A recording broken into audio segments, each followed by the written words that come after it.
कवचं ध्यानम् उदयाचलमागत्य वेदरूपमनामयं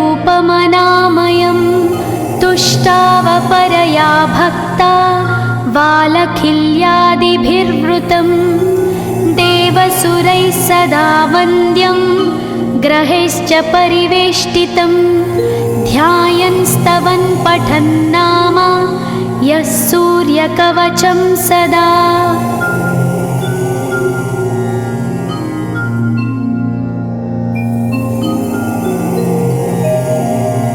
कवचं गृणिः पातु शिरोदेशं सूर्यः पालं च पातु मे आदित्यो लोचने पातु श्रुतिपातः प्रभाकरः घ्राणं पातु सदा भानो अर्कपातु तथा।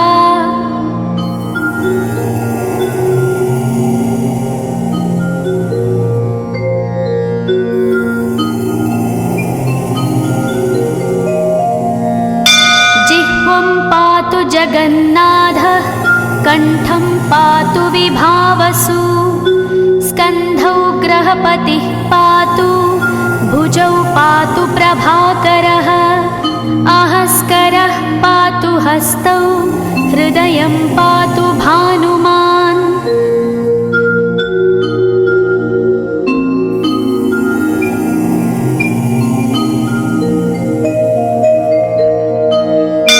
मध्यं च पातु सप्ताश्वो नाभिं पातु नभोमणिः द्वादशात्मा कटिं पातु सविता पातु सक्तिनी ऊरू पातु सुरश्रेष्ठो जानुनी पातु भास्करः जङ्घे पातु च मार्ताण्डो गुल्फौ पातु त्विषाम्पतिः।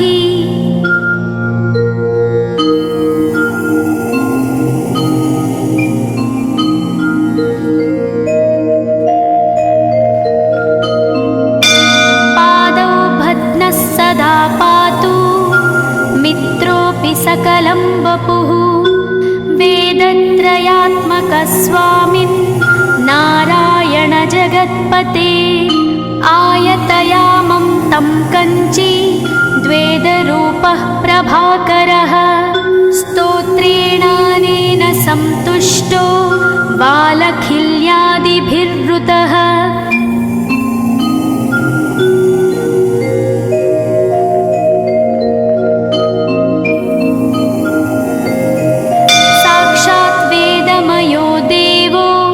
रथारूढः समागतः तं दृष्ट्या सहस्तोत्थाय दण्डवत् प्रणमन् भुवि कृताञ्जलिपुटो भूत्वा सूर्यस्याग्रे स्तुवत्तदा वेदमूर्तिः महाभागो ज्ञानदृष्टिर्विचार्य च ब्रह्मणा स्थापितं पूर्वं यथा यमाविवर्जितम्।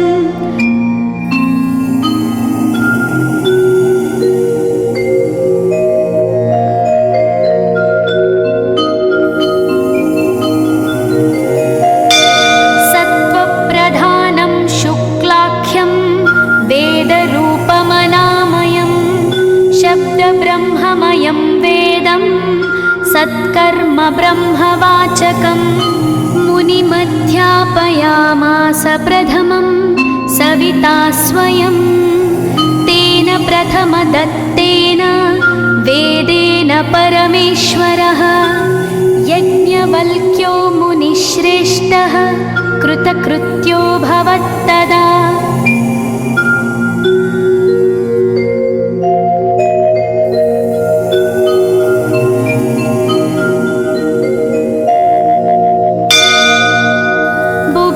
सकलान् वेदान् ज्ञातवान् सूर्यसन्निधौ इदं स्तोत्रं महापुण्यं पवित्रं पापनाशनं यः पठेच्छृणुयाद्वापि सर्वपापैः प्रमुच्यते वेदार्थज्ञानसम्पन्नः सूर्यलोकमवाप्नुयात्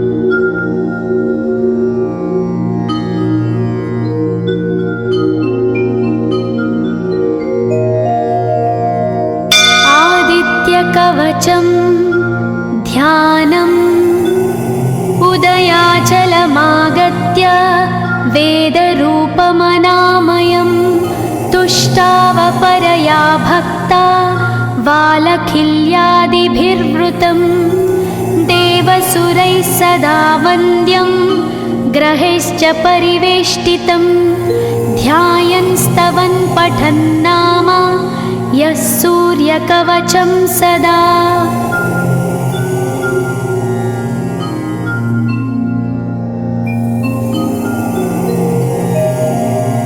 कवचं गृणिः पातु शिरोदेशं सूर्यः पालं च पातु मे आदित्यो लोचने पातु श्रुतिपातः प्रभाकरः घ्राणं पातु सदा भानो अर्कपातु तथा।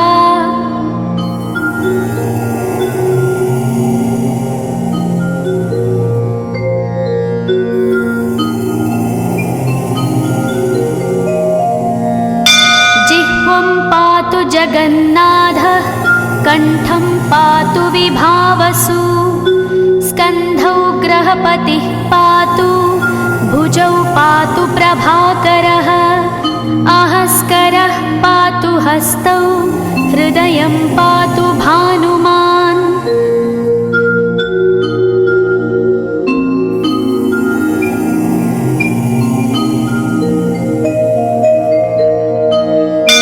मध्यं च पातु सप्ताश्वो नाभिं पातु नभोमणिः द्वादशात्मा कटिं पातु सविता पातु सक्तिनी ऊरू पातु सुरश्रेष्ठो जानुनी पातु भास्करः जङ्घे पातु च मार्ताण्डो गुल्फौ पातु त्विषाम्पतिः।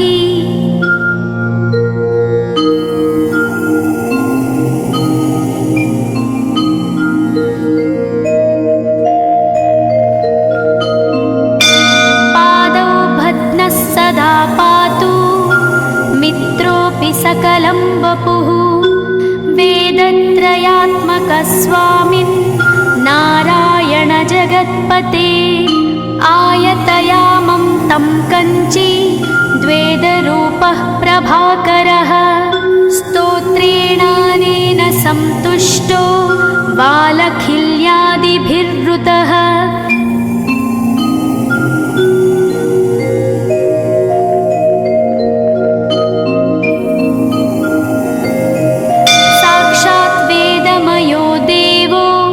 रथारूढः समागतः तं दृष्ट्या सहस्तोत्थाय दण्डवत् प्रणमन् भुवि कृताञ्जलिपुटो भूत्वा सूर्यस्याग्रे स्तुवत्तदा वेदमूर्तिः महाभागो ज्ञानदृष्टिर्विचार्य च ब्रह्मणा स्थापितं पूर्वं यथा यमाविवर्जितम्।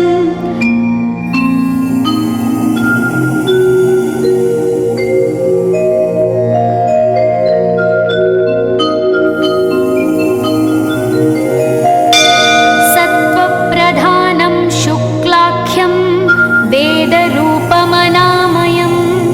शब्दब्रह्ममयं वेदं सत्कर्म ब्रह्मवाचकम् मुनिमध्यापयामास प्रथमं सविता स्वयं तेन प्रथमदत्तेन वेदेन परमेश्वरः यज्ञवल्क्यो मुनिश्रेष्ठः कृतकृत्यो भवत्तदा।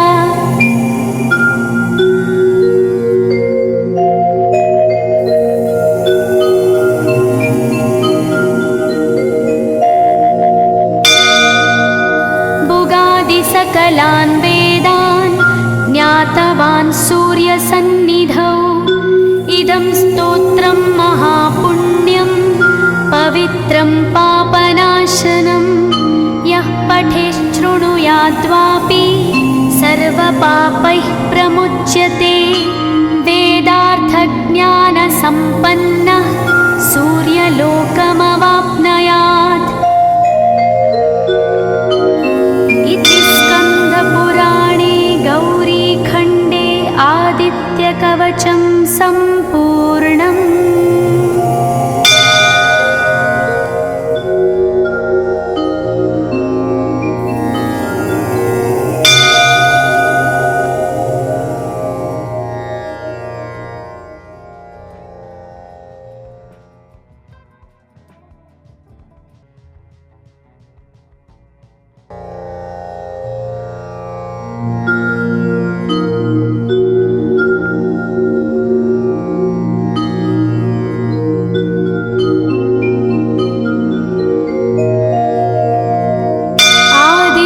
कवचं ध्यानम् उदयाचलमागत्य वेदरूपमनामयं तुष्टावपरया भक्ता वालखिल्यादिभिर्वृतं देवसुरैः सदा वन्द्यं ग्रहैश्च परिवेष्टितं ध्यायन् स्तवन् पठन् नाम यः सूर्यकवचं सदा।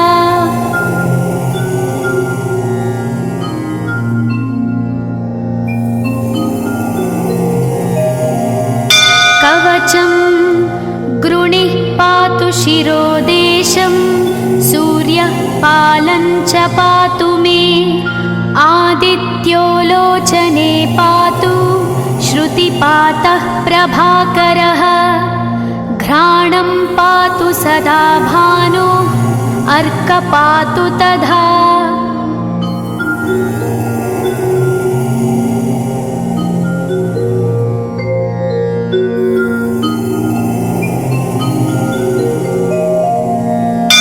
जिह्वं पातु जगन्नाथः कण्ठं पातु विभावसु स्कन्धौ ग्रहपतिः पातु भुजौ पातु प्रभाकरः अहस्करः पातु हस्तौ हृदयं पातु भानुमान्।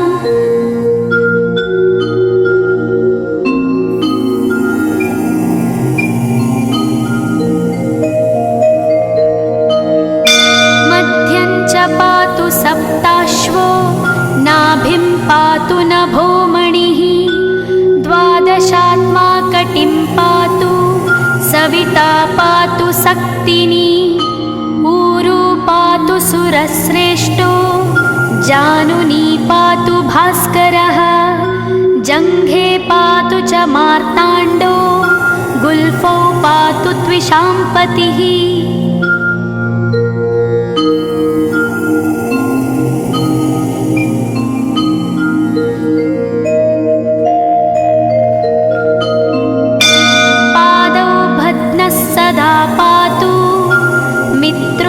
सकलं वपुः वेदत्रयात्मकस्वामिन् नारायण जगत्पते आयतयामं तं कञ्ची द्वेदरूपः प्रभाकरः स्तोत्रेणानेन सन्तुष्टो वालखिल्यादिभिर्वृतः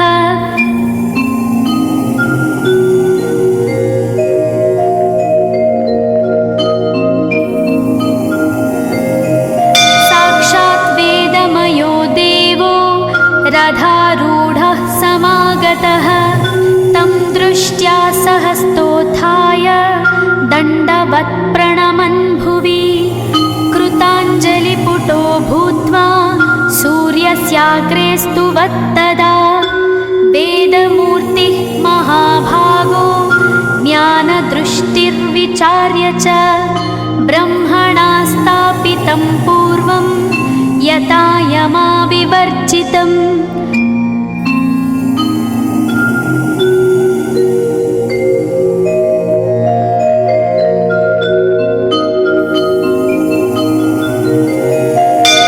सत्त्वप्रधानं शुक्लाख्यं वेदरूपमनामयं शब्दब्रह्ममयं वेदं सत्कर्म ब्रह्मवाचकम् मुनिमध्यापयामास प्रथमं सविता स्वयं तेन प्रथमदत्तेन वेदेन परमेश्वरः यज्ञवल्क्यो मुनिश्रेष्ठः कृतकृत्यो भवत्तदा।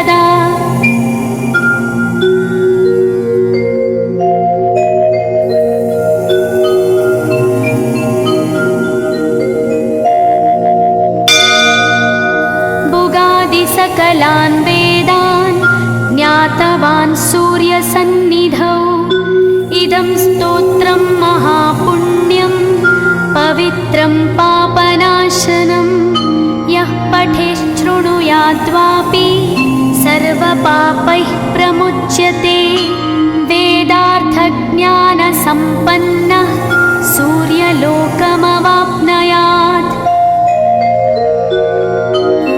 इति स्कन्दपुराणे गौरीखण्डे आदित्यकवचं सम्पूर्णम्।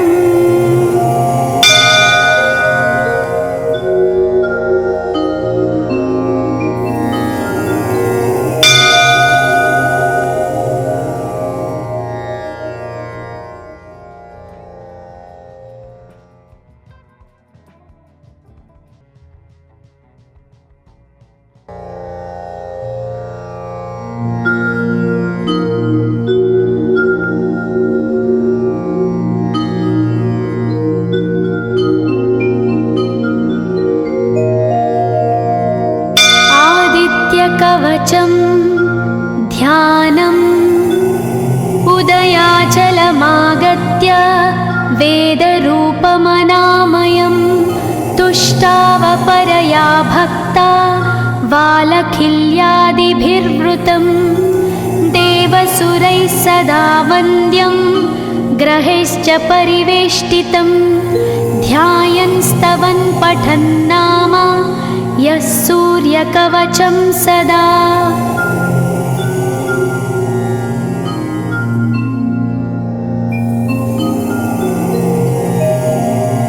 कवचं गृणिः पातु शिरोदेशं सूर्यः पालं च पातु मे आदित्यो लोचने पातु श्रुतिपातः प्रभाकरः घ्राणं पातु सदा भानो अर्क पातु तथा।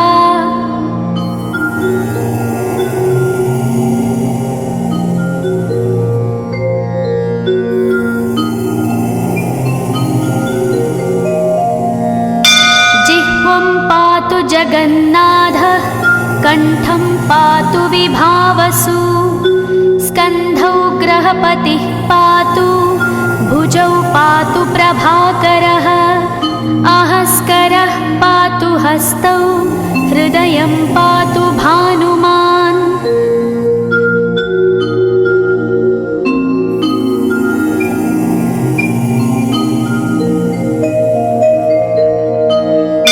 मध्यं च पातु सप्ताश्वो नाभिं पातु नभोमणिः द्वादशात्मा कटिं पातु सविता पातु सक्तिनी ऊरू पातु सुरश्रेष्ठो जानुनी पातु भास्करः जङ्घे पातु च मार्ताण्डो गुल्फौ पातु त्विषाम्पतिः।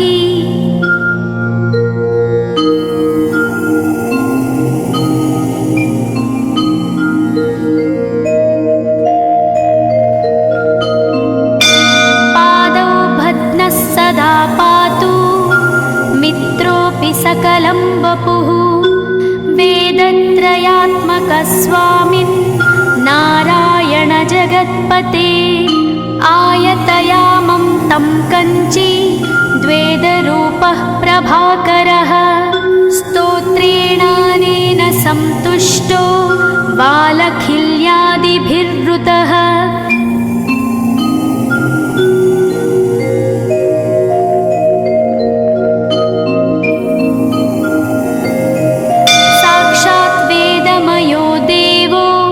रथारूढः समागतः तं दृष्ट्या सहस्तोत्थाय दण्डवत् प्रणमन् भुवि कृताञ्जलिपुटो भूत्वा सूर्यस्याग्रे स्तुवत्तदा वेदमूर्तिः महाभागो ज्ञानदृष्टिर्विचार्य च ब्रह्मणा स्थापितं पूर्वं यथा यमाविवर्जितम्।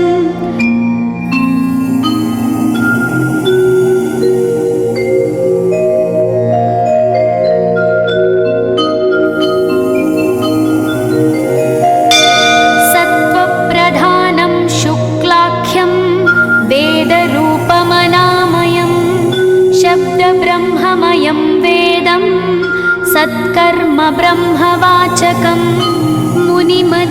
स्थापयामास प्रथमं सविता स्वयं। तेन प्रथमदत्तेन वेदेन परमेश्वरः यज्ञवल्क्यो मुनिश्रेष्ठः कृतकृत्यो भवत्तदा।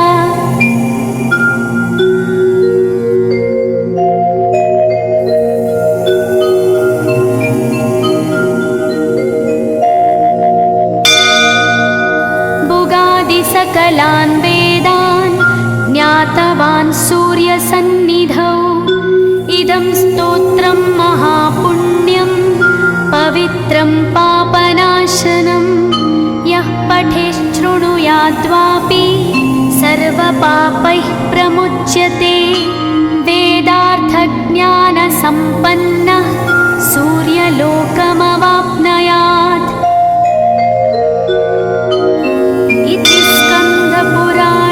गौरीखण्डे आदित्यकवचं सम्पूर्णम्।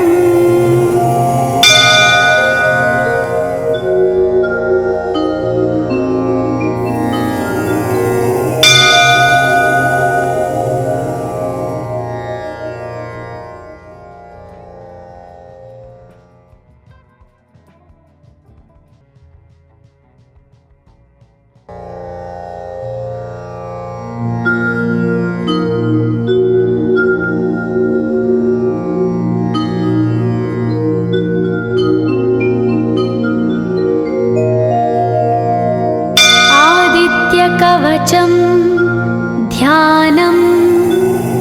उदयाचलमागत्य वेदरूपमनामयं। तुष्टावपरया भक्ता वालखिल्यादिभिर्वृतं।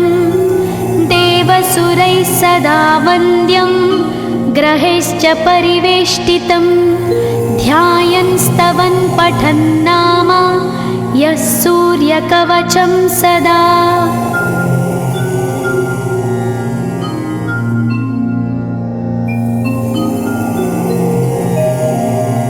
कवचं गृणिः पातु शिरोदेशं। सूर्यः पालं च पातु मे। आदित्यो लोचने पातु श्रुतिपातः प्रभाकरः। घ्राणं पातु सदा भानो अर्क पातु तथा।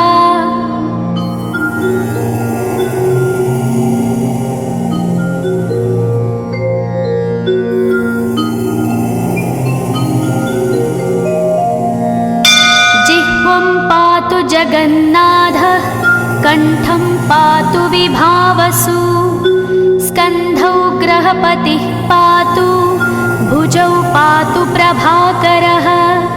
अहस्करः पातु हस्तौ हृदयं पातु भानुमान्।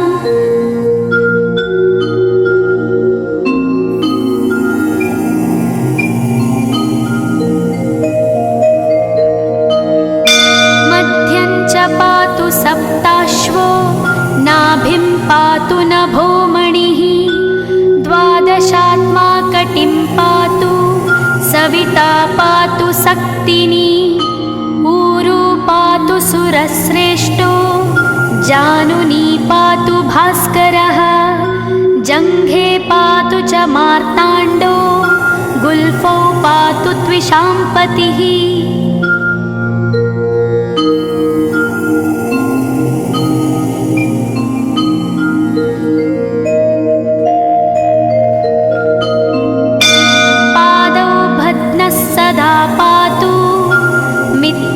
सकलं वपुः वेदत्रयात्मकस्वामिन् नारायण जगत्पते।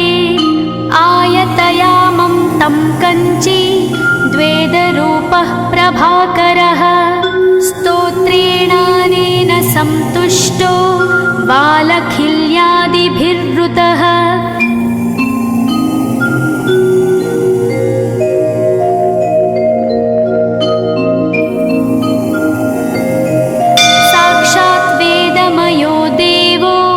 रथारूढः समागतः तं दृष्ट्या सहस्तोत्थाय दण्डवत् प्रणमन् भुवि।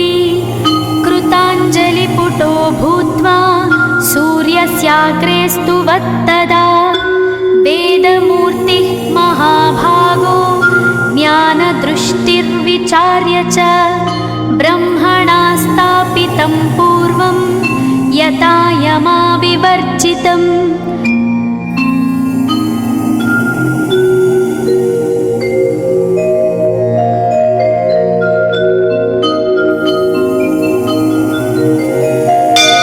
सत्त्वप्रधानं शुक्लाख्यं वेदरूपमनामयं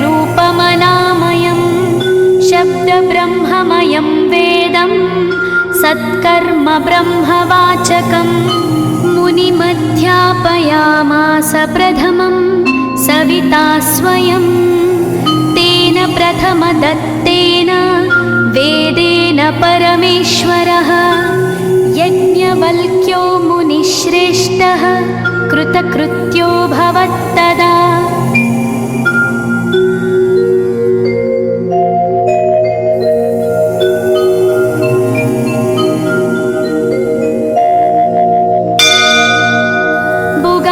सकलान् वेदान् ज्ञातवान् सूर्यसन्निधौ इदं स्तोत्रं महापुण्यं पवित्रं पापनाशनं यः पठेच्छृणुयाद्वापि सर्वपापैः प्रमुच्यते वेदार्थज्ञानसम्पन्नः सूर्यलोकमवाप्नुयात्।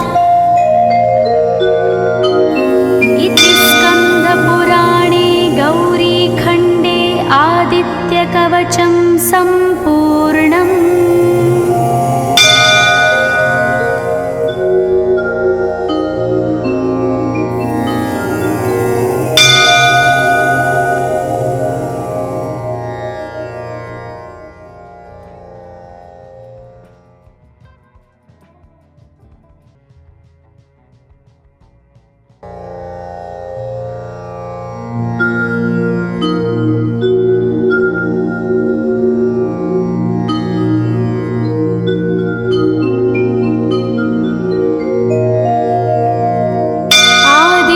कवचं ध्यानम् उदयाचलमागत्य वेदरूपमनामयं तुष्टावपरया भक्ता वालखिल्यादिभिर्वृतं देवसुरैः सदा वन्द्यं ग्रहैश्च परिवेष्टितं ध्यायन् स्तवन् पठन् नाम यः सूर्यकवचं सदा।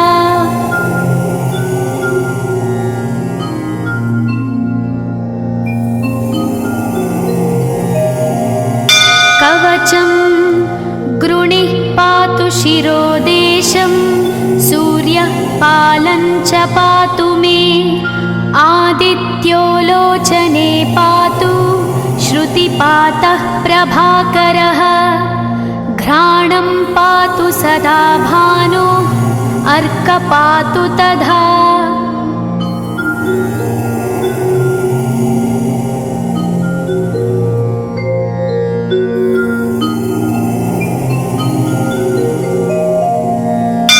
जिह्वं पातु जगन्नाथः कण्ठं पातु विभावसु स्कन्धौ ग्रहपतिः पातु भुजौ पातु प्रभाकरः आहस्करः पातु हस्तौ हृदयं पातु भानुमान्।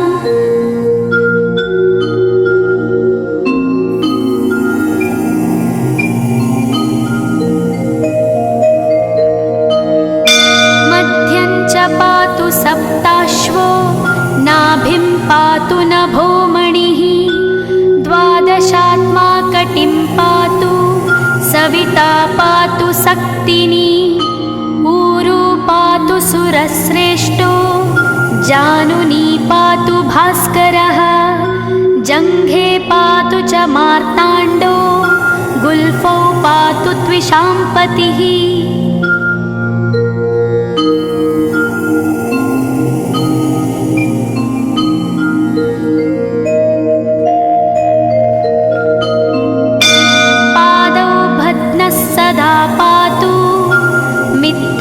सकलं वपुः वेदत्रयात्मकस्वामिन् नारायण जगत्पते आयतयामं तं कञ्ची द्वेदरूपः प्रभाकरः स्तोत्रेणानेन सन्तुष्टो बालखिल्यादिभिर्वृतः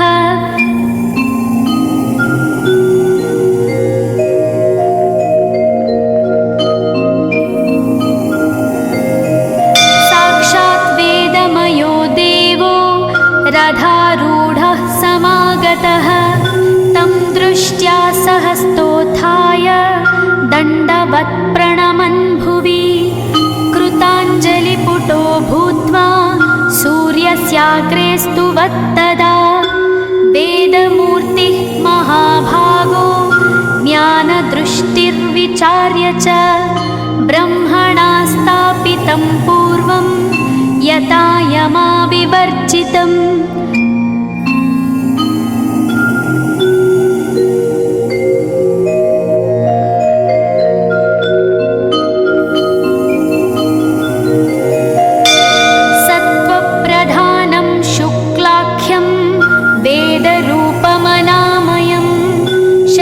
ब्रह्ममयं वेदं सत्कर्म ब्रह्मवाचकं मुनिमध्यापयामास प्रथमं सविता स्वयं तेन प्रथमदत्तेन वेदेन परमेश्वरः यज्ञवल्क्यो मुनिश्रेष्ठः कृतकृत्यो भवत्तदा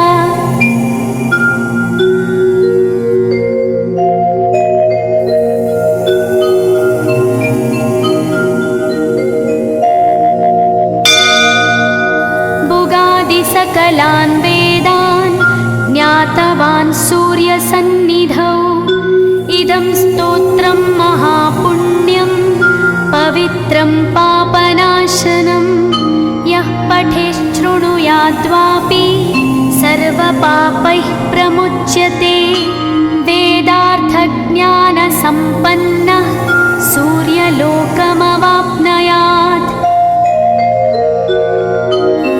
इति स्कन्दपुराणे गौरीखण्डे आदित्यकवचं सम्पूर्णम्।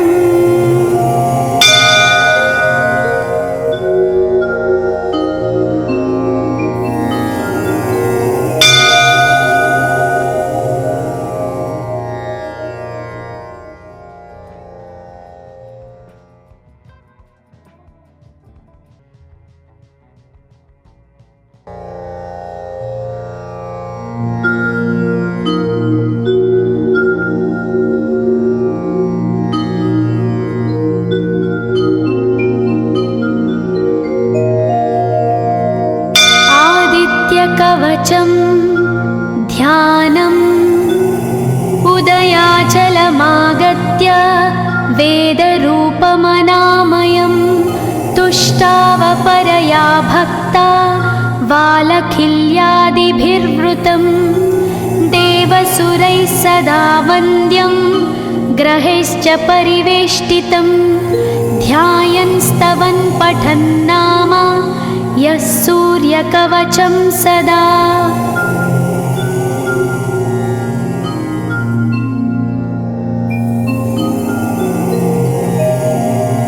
कवचं गृणिः पातु शिरोदेशं सूर्यः पालं च पातु मे आदित्यो लोचने पातु श्रुतिपातः प्रभाकरः घ्राणं पातु सदा भानो अर्क पातु तथा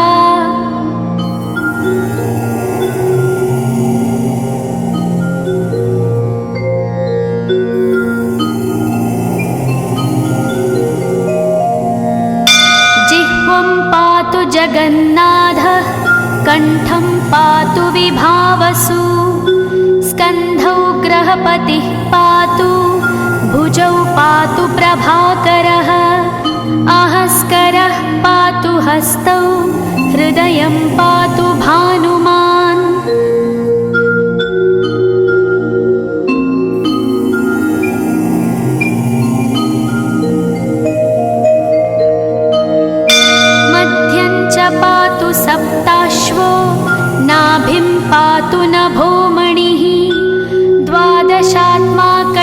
पातु सविता पातु सक्तिनी ऊरू पातु सुरश्रेष्ठो जानुनी पातु भास्करः जङ्घे पातु च मार्ताण्डो गुल्फौ पातु त्विषाम्पतिः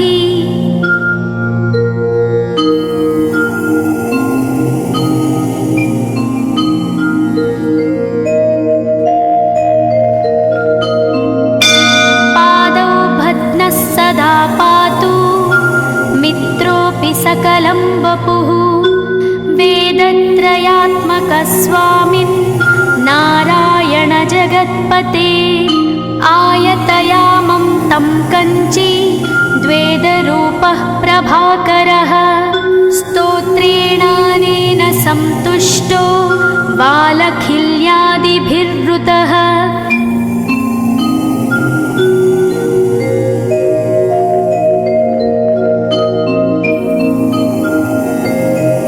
साक्षात् वेदमयो देवो रथारूढः समागतः तं दृष्ट्या सहस्तोत्थाय दण्डवत् प्रणमन् भुवि कृताञ्जलिपुटो भूत्वा सूर्यस्याग्रे स्तुवत्तदा वेदमूर्तिः महाभागो ज्ञानदृष्टिर्विचार्य च ब्रह्मणा स्थापितं पूर्वं यथा यमाविवर्जितम्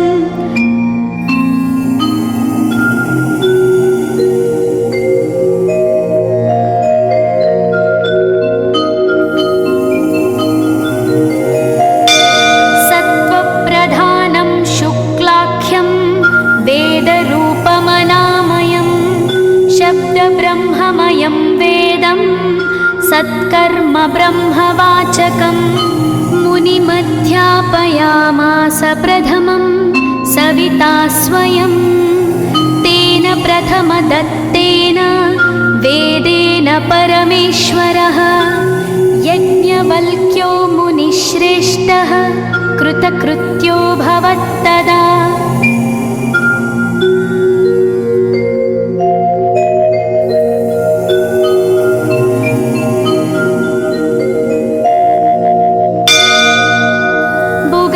सकलान् वेदान् ज्ञातवान् सूर्यसन्निधौ इदं स्तोत्रं महापुण्यं पवित्रं पापनाशनं यः पठेच्छृणुयाद्वापि सर्वपापैः प्रमुच्यते वेदार्थज्ञानसम्पन्नः सूर्यलोकमवाप्नुयात्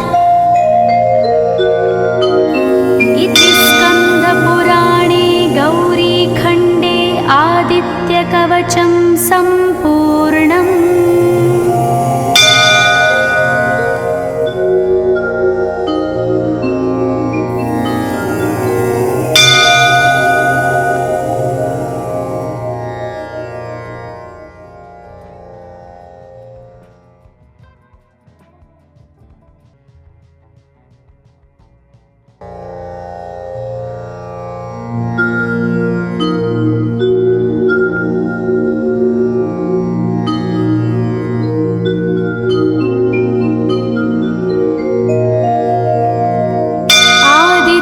कवचं ध्यानम् उदयाचलमागत्य वेदरूपमनामयं तुष्टावपरया भक्ता वालखिल्यादिभिर्वृतं देवसुरैः सदा वन्द्यं ग्रहैश्च परिवेष्टितं ध्यायन् स्तवन् पठन् नाम यः सूर्यकवचं सदा।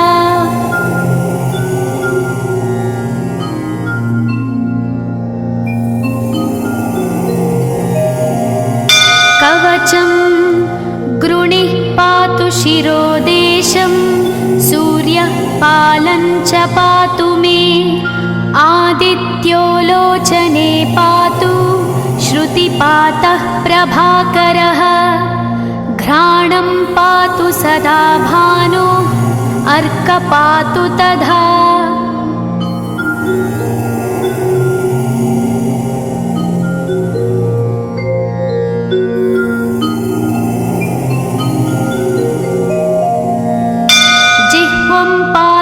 जगन्नाथः कण्ठं पातु विभावसु स्कन्धौ ग्रहपतिः पातु भुजौ पातु प्रभाकरः आहस्करः पातु हस्तौ हृदयं पातु भानुमान्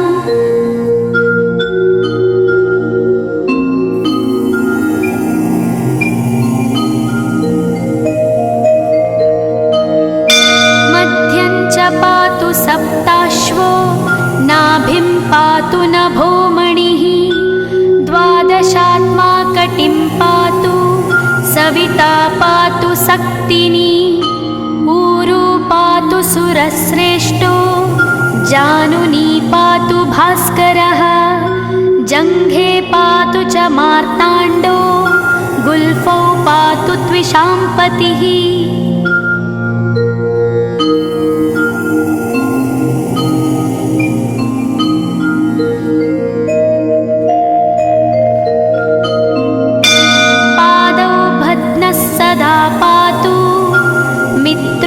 सकलं वपुः वेदत्रयात्मकस्वामिन् नारायण जगत्पते आयतयामं तं कञ्ची द्वेदरूपः प्रभाकरः स्तोत्रेणानेन सन्तुष्टो बालखिल्यादिभिर्वृतः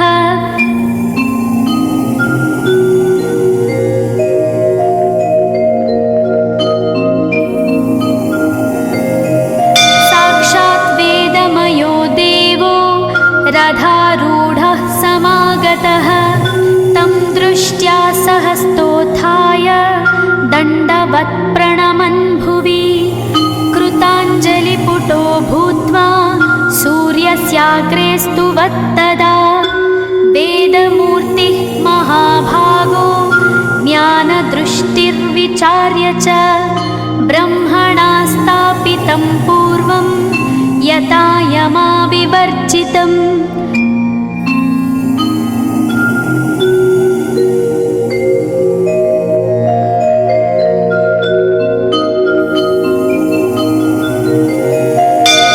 सत्त्वप्रधानं शुक्लाख्यं वेदरूपमनामयं शब्दब्रह्ममयं वेदं सत्कर्म ब्रह्मवाचकम् मुनिमध्यापयामास प्रथमं सविता स्वयं तेन प्रथमदत्तेन वेदेन परमेश्वरः यज्ञवल्क्यो मुनिश्रेष्ठः कृतकृत्यो भवत्तदा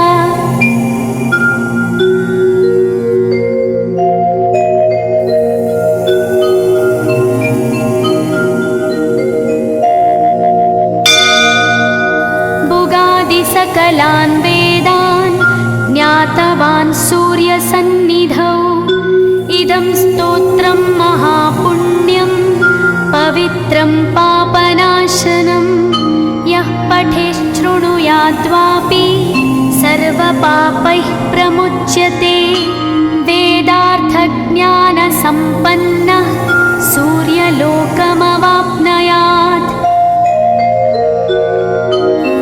इति स्कन्दपुराणे गौरीखण्डे आदित्यकवचं सम्पूर्णम्।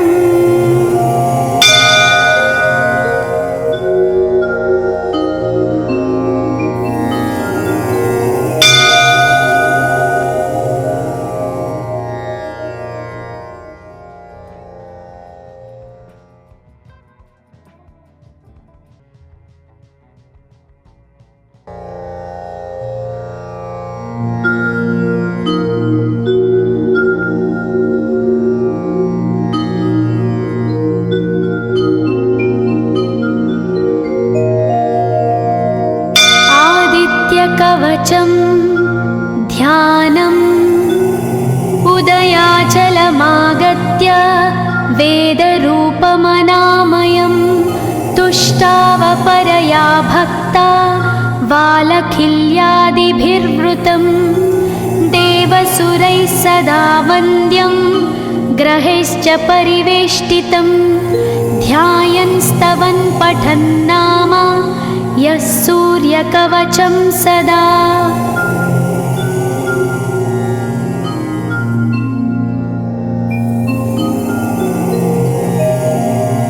कवचं गृणिः पातु शिरोदेशं, सूर्यः पालं च पातु मे।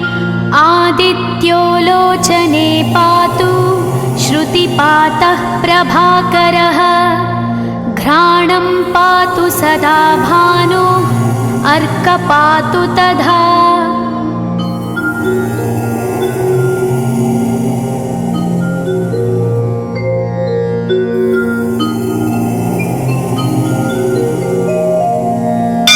जिह्वं पातु जगन्नाथः, कण्ठं पातु विभावसु। स्कन्धौ ग्रहपतिः पातु, भुजौ पातु प्रभाकरः। अहस्करः पातु हस्तौ, हृदयं पातु भानुमान्।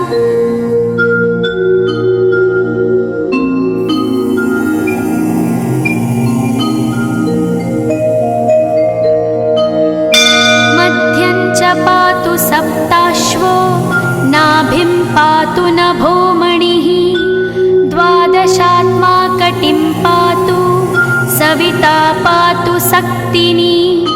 ऊरू पातु सुरश्रेष्ठो, जानुनी पातु भास्करः। जङ्घे पातु च मार्ताण्डो, गुल्फौ पातु त्विषाम्पतिः।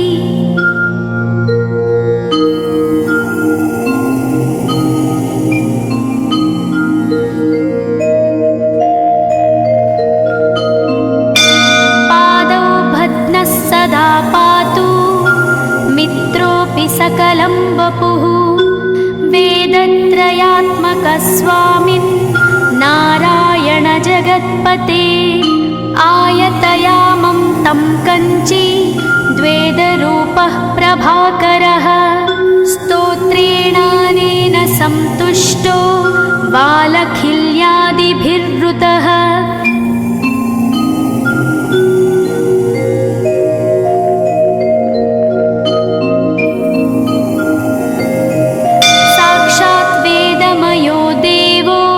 रथारूढः समागतः, तं दृष्ट्या सहस्तोत्थाय, दण्डवत् प्रणमन् भुवि। कृताञ्जलिपुटो भूत्वा, सूर्यस्याग्रे स्तुवत्तदा। वेदमूर्तिः महाभागो, ज्ञानदृष्टिर्विचार्य च। ब्रह्मणा स्थापितं पूर्वं, यथा यमाविवर्जितम्।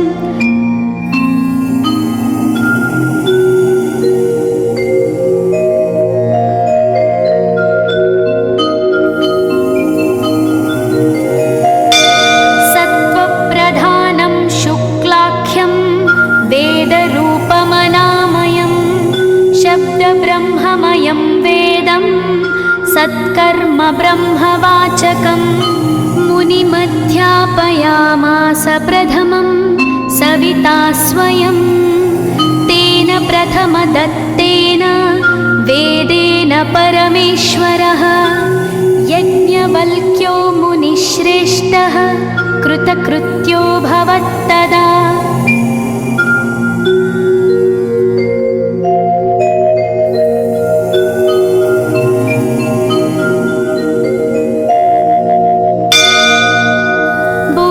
सकलान् वेदान्, ज्ञातवान् सूर्यसन्निधौ। इदं स्तोत्रं महापुण्यं, पवित्रं पापनाशनं। यः पठेच्छृणुयाद्वापि, सर्वपापैः प्रमुच्यते।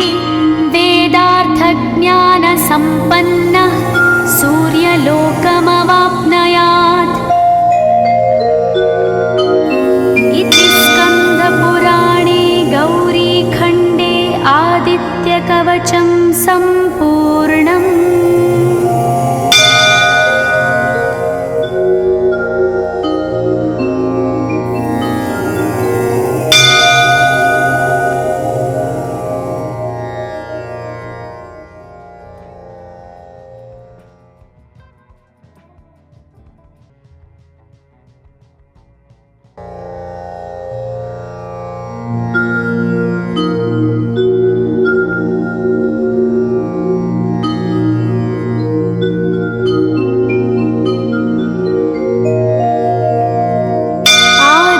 सूर्यकवचं ध्यानम् उदयाचलमागत्य वेदरूपमनामयं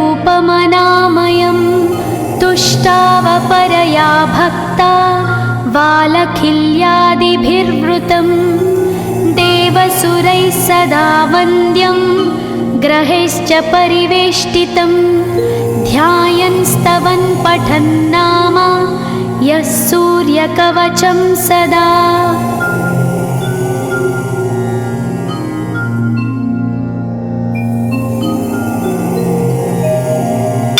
कवचं गृणिः पातु शिरोदेशं सूर्यः पालं च पातु मे आदित्यो लोचने पातु श्रुतिपातः प्रभाकरः घ्राणं पातु सदा भानो अर्कपातु तथा।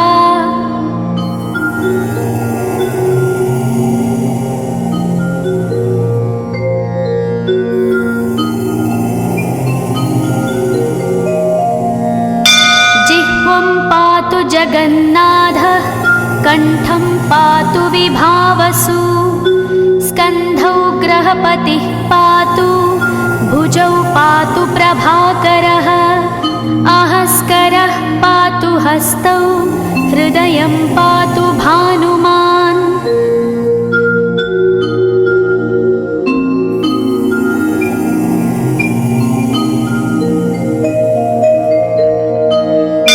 मध्यं च पातु सप्ताश्वो नाभिं पातु नभोमणिः द्वादशात्मा कटिं पातु सविता पातु सक्तिनी ऊरू पातु सुरश्रेष्ठो जानुनी पातु भास्करः जङ्घे पातु च मार्ताण्डो गुल्फौ पातु त्विषाम्पतिः।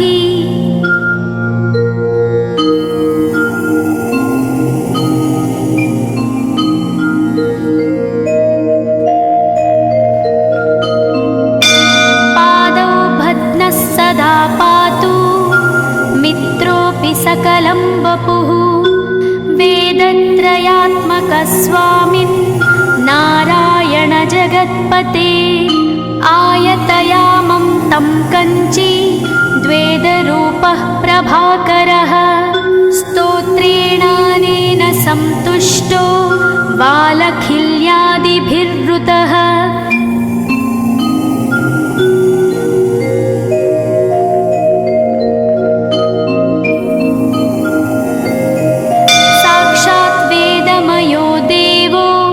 रथारूढः समागतः तं दृष्ट्या सहस्तोत्थाय दण्डवत् प्रणमन् भुवि कृताञ्जलिपुटो भूत्वा सूर्यस्याग्रे स्तुवत्तदा वेदमूर्तिः महाभागो ज्ञानदृष्टिर्विचार्य च ब्रह्मणा स्थापितं पूर्वं यथा यमाविवर्जितम्।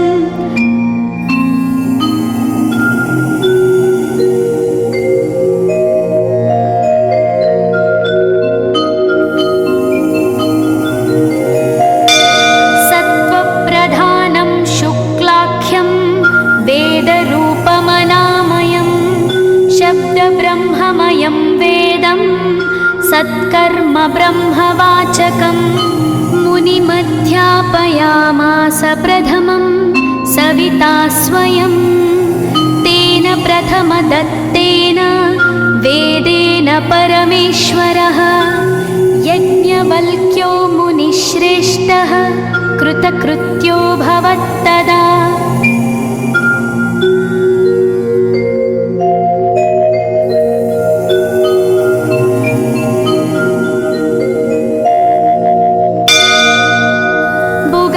सकलान् वेदान् ज्ञातवान् सूर्यसन्निधौ इदं स्तोत्रं महापुण्यं पवित्रं पापनाशनं यः पठेच्छृणुयाद्वापि सर्वपापैः प्रमुच्यते वेदार्थज्ञानसम्पन्नः सूर्यलोके